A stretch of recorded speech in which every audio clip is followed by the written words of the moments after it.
Sorry, not sorry for the clickbait, but this is something I've been expecting for a long time. In case you missed it, yesterday, Bicycle Retailer and Industry News obtained a copy of an internal memo from Trek CEO John Burke to his executive team claiming total chaos in the global bicycle markets and the need to get right-sized, starting with a 10% workforce reduction announced at the end of this week. Obviously, I have a few things to say about this, starting with I told you so, and ending it with my dream solution at the end of this video. As always, these comments are my opinions alone. I represent nobody but myself.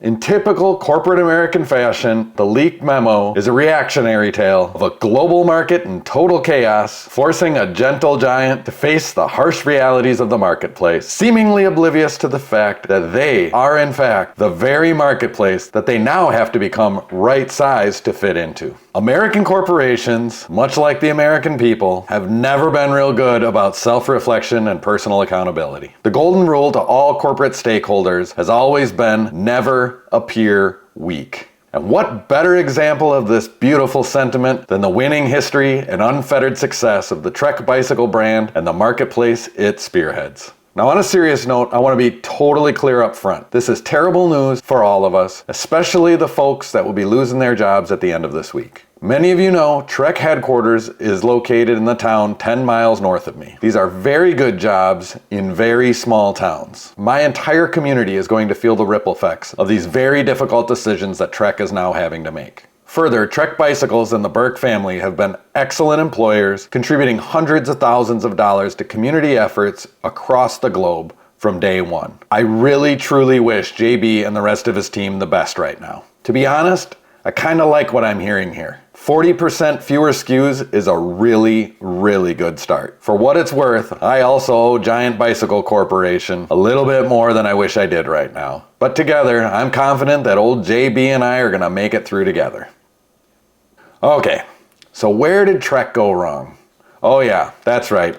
Never appear weak. Let's go back 30 years or so. Greg LeMond is a total badass. He is the OG GOAT. I mean, this guy came back and won 2 more tours after he got shot in the chest in a hunting accident. He was so tough, the pro peloton all needed to start doping just to keep up with him. And before too long, they passed him. Not one to cheat, LeMond continued for a few more years and worked harder than ever to try to compete at that elite level before facing the decision to start doping or call it quits. And in 1994, he retired from pro cycling to focus on his bicycle brand. About a year later, in 1995, the greatest American cyclist to have ever lived entered into a lucrative licensing deal with Trek Bicycle Corporation that earned upwards of $100 million over the next 13 years. Wow! And everybody lived happily ever after? Not so fast, Lance. In 1998, pretty boy, egomaniac, superhuman cycling superstar Lance Armstrong and all of his livestrong glory had entered the building. And according to multiple Google searches, a year later he won his first of 7 consecutive Tour de France's on a Trek bicycle. With Lance Armstrong in the picture, this was marketing gold for Trek Bicycle Corporation. A true slam dunk.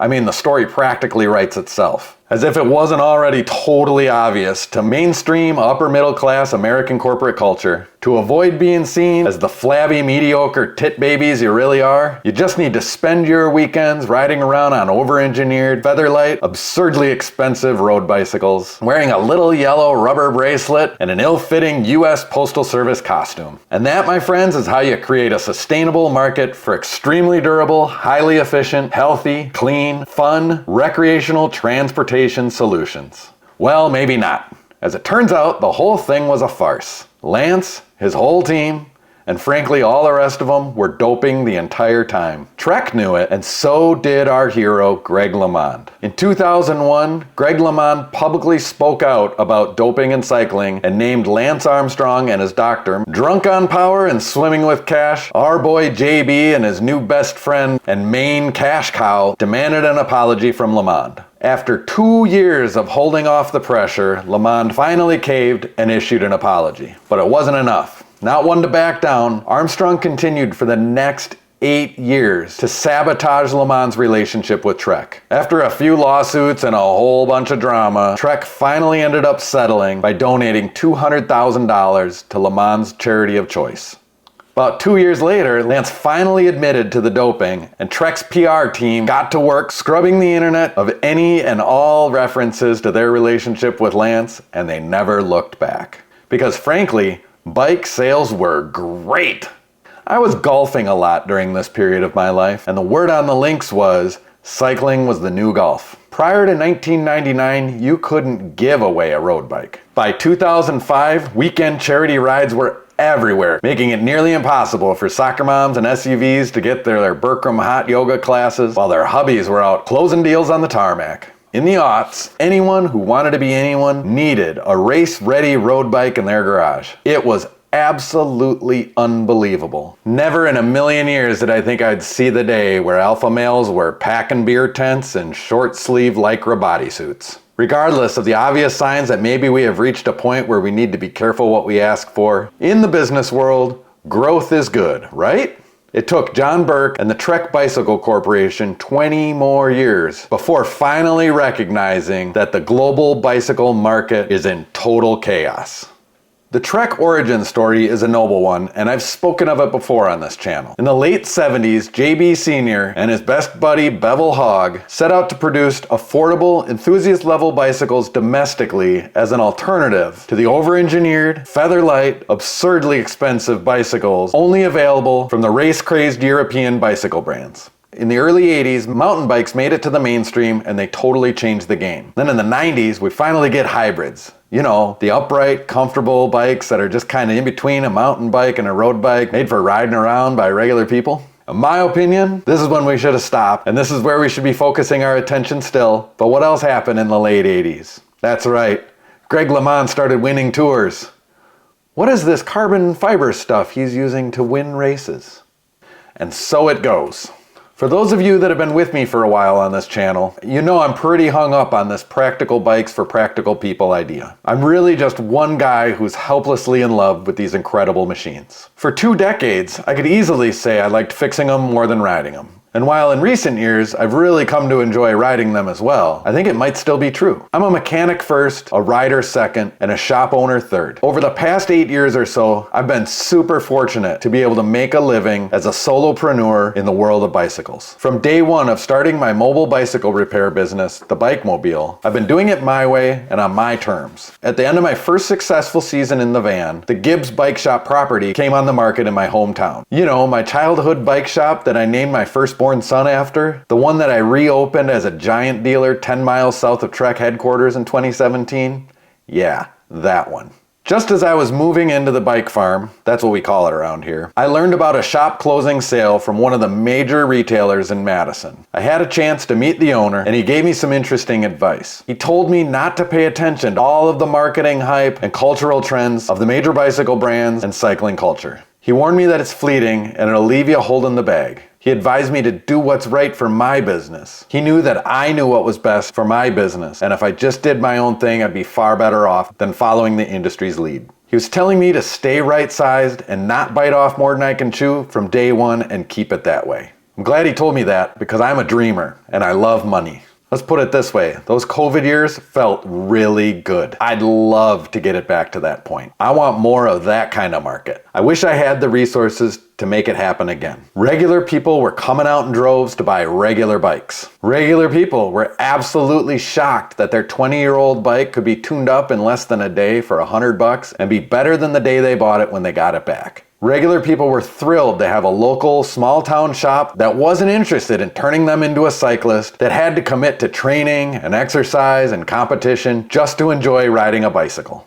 Probably because I'm always coming at it from the bicycle's point of view instead of from a marketing point of view or a finance point of view, just like JB Sr. and Mr. Hogg did 50 years ago. Armed with an inventory of non-race-based bikes that could do just about anything you want, I was already positioned for that huge shift in the market that the pandemic brought us. Yeah, I ran out of bikes too. We all did. But still, just being me, I did a pretty good job being ready for all of these non-cyclists who just wanted a decent bike at a reasonable price. Now look, I know I probably don't know as much as the Trek management team about the state of the cycling industry or the global bicycle markets, but from where I sit, it's blatantly obvious that regular people don't enjoy going to cycling stores. Let's repeat that. Regular people don't enjoy going into cycling stores. Road racing bikes, endurance bikes, gravel bikes, touring bikes, bikepacking bikes, enduro bikes, trail bikes, cross-country bikes, fitness hybrids, dual sports, comfort bikes, and urban commuters. I don't know, how many categories did I miss? It's ridiculous. Nobody knows what any of that means. Nobody cares. It's just a teeny tiny part of the population that gives a shit about any of that. Just the amount of categories alone are enough to turn away 90% of the market. If we want to right-size the bicycle markets, we need to demarket the product offering and get back to basics. Let's focus our efforts on making trek bikes for regular people again. Let's stop funding economically exclusive programs like NICA just to promote our purpose-built racing bicycles that can only be purchased by wealthy families. Instead, let's fund programs that normalize the usage of bikes in everyday life. Let's stop bombarding everyone with images of athletes competing on bicycles. Let's show people with bicycles in street clothes at farmers markets instead. Let's show people living normal, happy lives with bicycles and then make bikes that fit into their lives, instead of the other way around. The thing I hear most at my bike shop is, I'm not a big biker, and I don't need anything fancy like a trek bike or anything like that. This is what the people are saying. In the bike-mobile, my customers tell me all the time that they'll never step foot in one of those cycling stores again because they feel alienated by it. There is a huge market for bicycles, and it's right under our noses. It's going to be interesting to see what happens next from the major bicycle brands. Are we going to get back to basics, or are we going to try to reinvent the wheel one more time?